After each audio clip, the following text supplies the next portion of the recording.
Hello, everybody, and welcome to this special time together. I haven't seen you for a while. You've been watching reruns here, and the reason is I got to visit God in the hospital, and God is the doctor, and God is those wonderful nurses and wonderful medicine, and now I'm back home and in the home office, and we're ready to go for it. And treatment works. So my treatment for myself over the past few weeks has been that every treatment given for me is good enough to be true. And it is. And getting better, getting better, getting better. So let's explore this morning a opportunity. And since I've been in a situation where God and me was greeting God in the whole medical situation, it gave me a lot of time to think and to contemplate lessons and contemplate the evolution of my own ministry as we move out of this virus lockdown into a new norm. And I know it's going to be a beautiful new norm for all of us. For those who have lost loved ones, and I have, my youngest daughter, I bless all of you and let us know that loving hands are meeting all of those who have passed on, and that whatever is required to manifest understanding in this time to find an answer to this virus experience, I know the answer is good enough to be true and good enough to be now for all of us. And that's the way it is. So it is. My friends, let's all look at the idea of starting our whole life experience new, because we're all in a situation where it's not whether we can choose what's happening, but we can choose how we deal with it. The very moment you hear this or see this can be of great importance to you.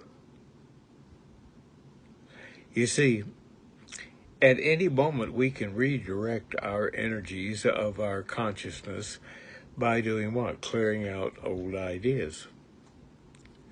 By letting new ideas claim their attention completely. I challenge all of you to come up with a new idea today and let it be good enough to be true. You see, this is spiritual regeneration. Spiritual regeneration of your whole consciousness. This is to think the way the divine mind thinks. This doesn't happen overnight. It doesn't happen in a flash. You begin your study of understanding there is one mind. You begin to contemplate the lesson the awareness of one mind teaches you. You begin to apply that lesson and contemplate an understanding of the one mind, and you thinking the way divine mind thinks, not just about divine mind. Thinking rightly makes this science a fact in your whole life, religious science. As the great teachers have taught, we need, as students, to understand the religion of the science before we start practicing the science of the religion. If we don't, all it does is become another good self-motivation scheme, a get-rich-quick scam. Anyhow. But what if we could think as oneness thinks, as love thinks, as success thinks, instead of just thinking about success and love and life and God? Why wait for your worries to catch up with you? That's what a lot of people are doing. They're just sitting around waiting for everything they're worried about catch up with them. I've had over the years people come up and say, "Oh, if I just had some faith, Dr. J, if I just had some faith, I'm so worried." I said, "You got faith. You just got faith everything's going to go wrong." So faith doesn't care what you do with it, so why not do something wonderful, beautiful, loving, healthy, and happy with it? It's been my challenge over the past few weeks as I experience my spiritual mind treatment daily. We just did a podcast with the wonderful the Reverend Dr. Lloyd Tupper and the Reverend Dr. Marilyn Leo and I. We did a podcast in relationship to the movie, The Science of Earnest Mind. The Science of Earnest Mind. It is my honor to play Ernest Holmes in that movie. And if you go on the website, The Science of Earnest Mind, you can find out how to get it for your center. And when this virus lockdown is unlocked and we can get on the road again, if you want me to, I will come and do a seminar with the movie. But let's get back to it. Why sit around and wait for your worries to catch up with you? How's that? It's a good question. You see, the mental law of cause and effect will make certain that they do. They'll catch up with you if you stay focused on. But why not focus on God as the answer? You see, negative attitudes, negative emotions, and their harmful effects, and they are harmful effects. When you have those attitudes and emotions, but they're not necessary as a part of living, my friends. You consciously or subconsciously invite them into your consciousness, then they take over your thinking and your feeling process, and they produce your troubles. That's where they come from. If you have a negative experience, just sit down with it and say, "I don't care what caused this. I release it, and I now accept the cause that produces the answer I need, good or better than anything I could ever imagine. So it is, and that's the way it is. And let it be your way."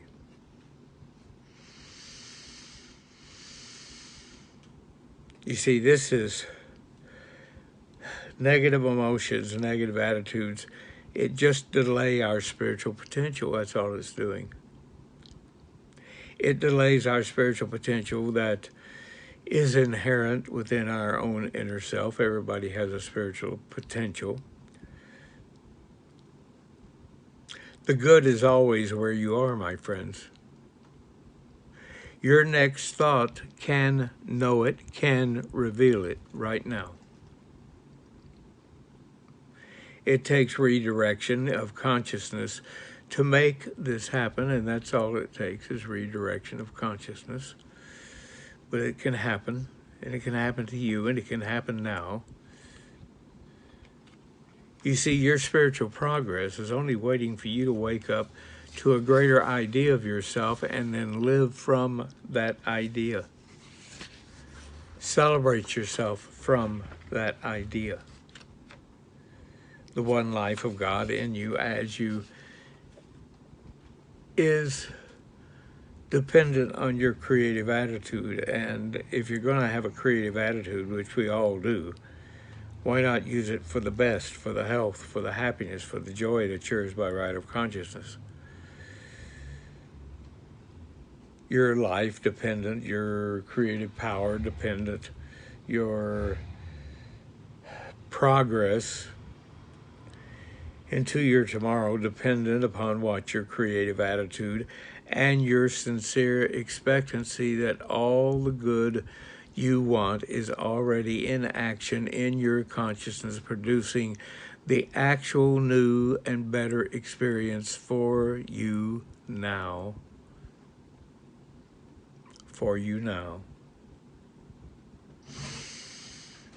Procrastination is a metaphysical sin. This is delayed joy, it's delayed happiness for more people than we shall ever know. Today is God's day of all possibility. Today is God's day for you to bring to pass the desires of your heart. But the key to your greater good is in handling your consciousness. This is not dependent upon other people. It's not dependent upon times in which you live. Your old habits, your old patterns of fear and worry can disappear if you choose to let go and let them happen in the yesterday that you're part of, but can release. And the key is simple. Think what you want and repeat the progress. Repeat the progress of your thinking in a positive way.